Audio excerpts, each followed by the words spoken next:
তোমাদের মতো একবারে তরুণ তুর্কি ইয়াং ম্যান এখন আমাদের অফিসে দরকার। ঠাকুমা ঠাকুমা ডেকো না, আমার তো বয়স্ক লাগে নিজেকে, আমাকে চুপ বলে ডাকবে। হ্যাঁ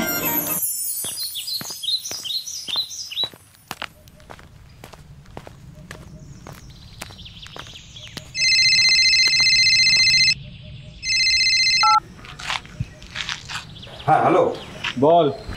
আমি পৌঁছে গেছি। আমাকে দাস ফোন করেছিল। এর থেকে না এই বাবুর লোকেদের পেটো খাওয়া ঢের ভালো ছিল, আর জায়গা পেলে না রিক্সায়। ওটা থেকে যা যা কাণ্ড ঘটছে, বাপরে বাপ। আরে নতুন নতুন কলকাতায় একটু কষ্ট হবেই, তারপরে তো তুই কলকাতা কাঁপাবি। দাস তো তোকে পেয়ে হেভি ইমপ্রেসড। ওনার কথা বলো না, বিগ মিস্টেক। না না, মানুষটা অবশ্য ভালো। যাক, ওইদিকে কি খবর? আর বাবা কেমন আছেন? এদিকে সব কন্ট্রোল। আর ওর নাম কি বলতো? প্রতাপ চন্দ্র। আর কার বাবা? এদিকে সব ঠিক আছে, তুই চিন্তা করিস না। আচ্ছা ঠিক আছে, আমি এখন রাখছি, পরে কথা বলবো কেমন?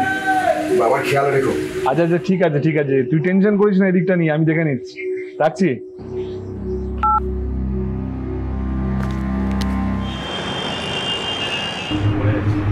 আচ্ছা বাবা, তুই রেকর্ডটা একটু ধর তো।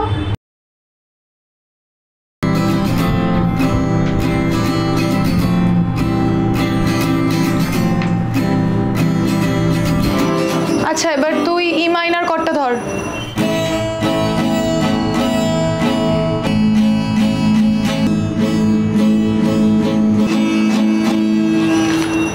তুই সি কর্ডটা বাজা।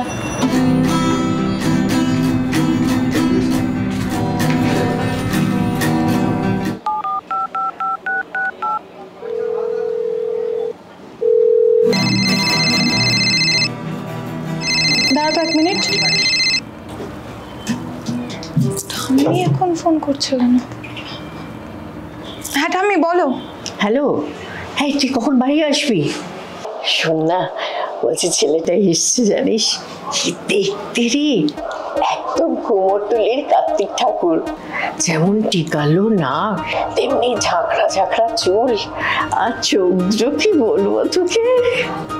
তুমি তোমার কার্তিক ঠাকুরকে জড়িয়ে ধরে বসে থাকো। হ্যাঁ, এখানে আমি কাজ করছি, ফোনটা রাখো।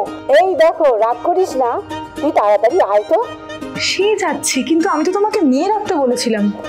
মেয়ে না পেলে কি করব, খুব ভালো ঘরের ছেলে, তুই আয় তো। তোর ভাল লাগে না, তোরা বাজা বাজা। বাবা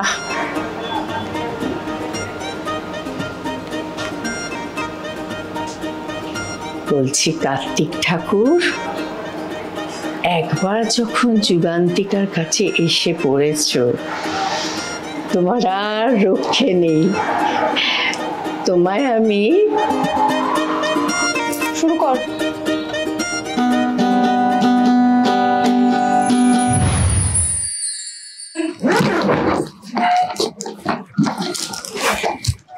রুদ্রদা, আর কদিনের মধ্যেই আমি গ্যারান্টি দিয়ে বলছি আপনার নেশা লেগে যাবে।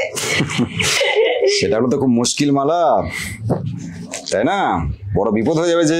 না না, এই নেশা তো আর জাতা নেশা না, এই হলো শহরের নেশা, কলকাতার নেশা।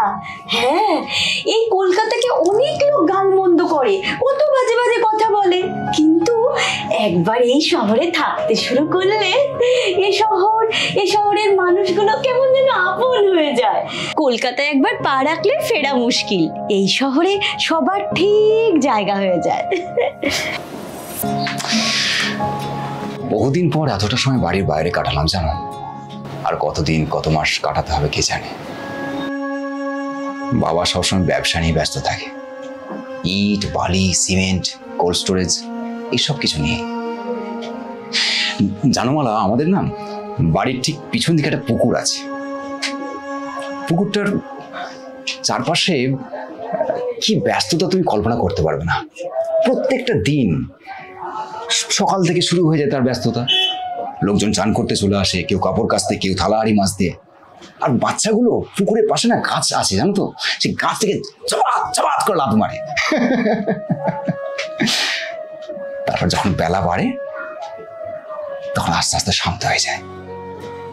তখন যদি মানে গাছ থেকে একটা যদি পাতা পুকুরের জলে খসে পড়ে না, তখন একটা মৃদু ঢেউ খেলে যায়।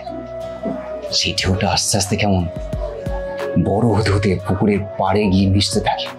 আর ঠিক সেই সময় সেই পাড়ের পাশে যে গাছটা থাকে, ঠিক তার সেই গাছে মাছরাঙা পাখি পুকুরের দিকে সেন দৃষ্টিতে তাকিয়ে থাকে তার শিকারের আশায়।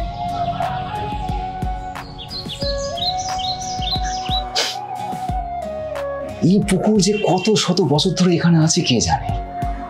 দেখো, একদিন হয়তো আমি থাকবো না, কিন্তু এই পুকুরকে ঘিরে সব ছবিগুলো তো রয়ে যাবে। রুদ্রদা, আচ্ছা মালা, তোমার কলকাতা কি আমাকে এইসব থেকে মুক্তি দিতে পারবে? বলছি মালা, আজকে তুই দুপুরে এখানে খাবি, রাত্রে এখানে থাকবি। এ বাবা, আমি তো বাড়িতে বলে আসিনি গো। তোকে আমি যা বলছি চুপচাপ শুনবি, যা। ঠিক আছে বাবা, তাই হবে। কর্তার ইচ্ছায় কর্ম। এই বাবা, থুড়ি থুড়ি থুড়ি, কর্তার ইচ্ছায় কর্ম।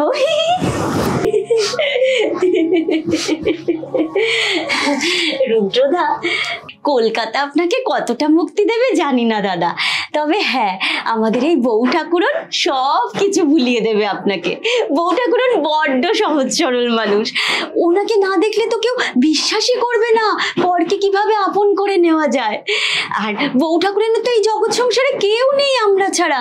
এই আপনি এলেন, আমরা আছি, এই নিয়েই তো বউ ঠাকুরনের কেটে যায়। তবে হ্যাঁ, একজন আছে, বউ ঠাকুরনের নাতনি।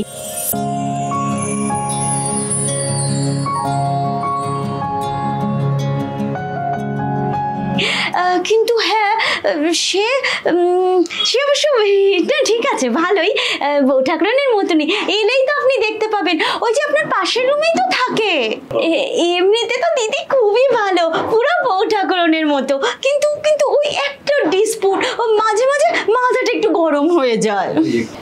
ও মানে একটু গরম তো, সে আর এমন কি? না, একটু না, অনেকটা। তার মানে তুমি কি বলতে চাইছো? না আমাকে ভয় পেতে হবে? না, আপনি কেন ভয় পাবেন? যতই হোক আপনার নাম রুদ্র বলে কথা। কিন্তু মালা, তোমার কথা শুনে মনে হচ্ছে তুমি কিন্তু তোমার দিদিমণিকে বেশ ভয় পাও। হ্যাঁ, না, আমি ভয় পাই না। আমি কেন ভয় পেতে যাব? আমি ভয় পাই না। এই বলছি কি দাদা, ওই রান্নাঘরে না আমার অনেক কাজ পড়ে আছে, আমি যাই। হ্যাঁ, মানে একা ঠাকুরন রয়েছে, একটু যাই। হ্যাঁ, যাও। বলছি কিসের ভয়ের কথা হচ্ছিল রে? ও কিছু না, ওই কলিদিকে নিয়ে কথা হচ্ছিল। ওটা একটা পাগলি, ওর কথা ছাড়। বলছি রুদ্র। হ্যাঁ যাই।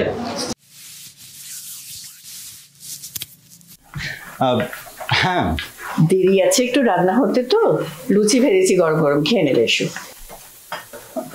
না ইয়ে মানে কিসের ইয়ে মানে? হ্যাঁ, গরম গরম লুচি ভেজেছি, খেয়ে নাও, ঠান্ডা হলে খেতে পারবে না, চলে এসো। জো হুকুম।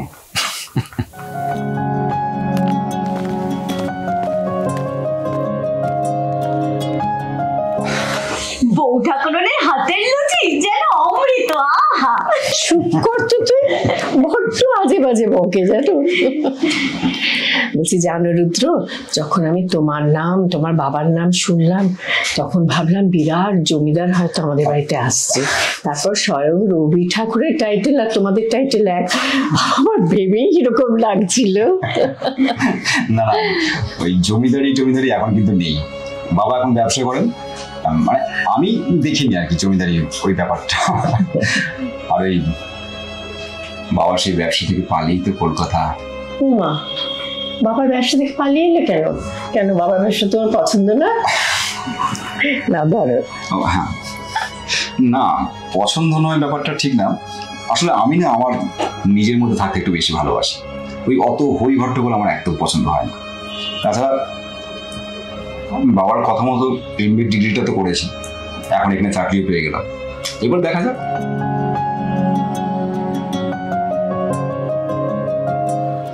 না তবুও তুমি তো একটা মাত্র ছেলে, তোমার বাবার অত বড় ব্যবসা, তুমি না সামলালে কে সামলাবে বলো? বাবার ব্যবসা কিন্তু বাবু পিটো আপনি সাথে লোকজন নাম নিয়ে ডাকাডাকি করছে, ওকে খুঁজছে। ওরা তো আমাদের মারতে আসছে। আমাদের নয়, তোমাকে মারতে আসছে।